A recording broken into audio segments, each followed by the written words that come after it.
Romanian general, retired, expert in radio location, radar technology, and doctor in geophysical war. Currently he occupies the following positions. Advisor of the Romanian Parliament on unconventional issues and asymmetrical threats. Director of the Special Situations and Research Center on UFOs and Psychotronics. Founder of the Association for the Study of Unidentified Aerospace Phenomena. Author of dozens of esoteric books. In the introduction he speaks about a good friend of his who had seen two reptilian beings in an early morning, 5 a.m., in the Rietzat Mountains, a group of mountains in the Carpathians. His friend is a military figure as well, a high-ranking officer specialized in commando warfare, which asked for his identity to remain undisclosed. He served in Iraq, Afghanistan, Africa, and South America. Currently he is on another war theater in the Middle East. General Stranu also mentioned that his friend is not a fan of either sci-fi or ufology. General Stranu stated that he trusts his friend above any doubt. The events took place as follows.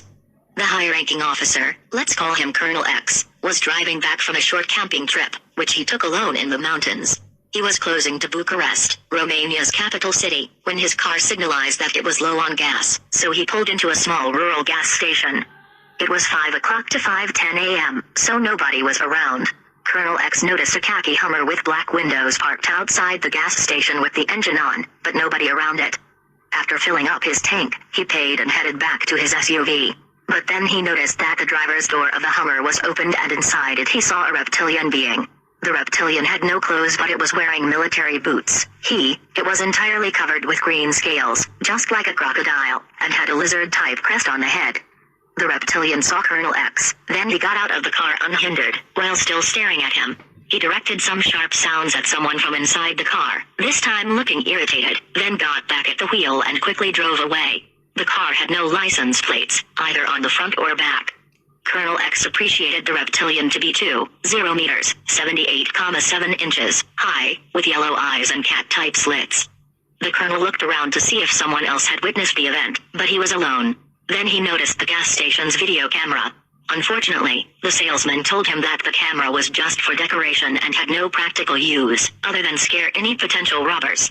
Thinking that this was a very well-played hoax, he got back into the car and continued his journey. After several miles he was still very ridden by the events, when he saw the same Hummer with all 4 doors opened. Further, outside the road, he noticed 2 dark green reptilians that seemed to be arguing. The second reptilian was 15 to 20 centimeters, 5.9 to 7.9 inches, higher than the first one. He wasn't wearing clothes or boots.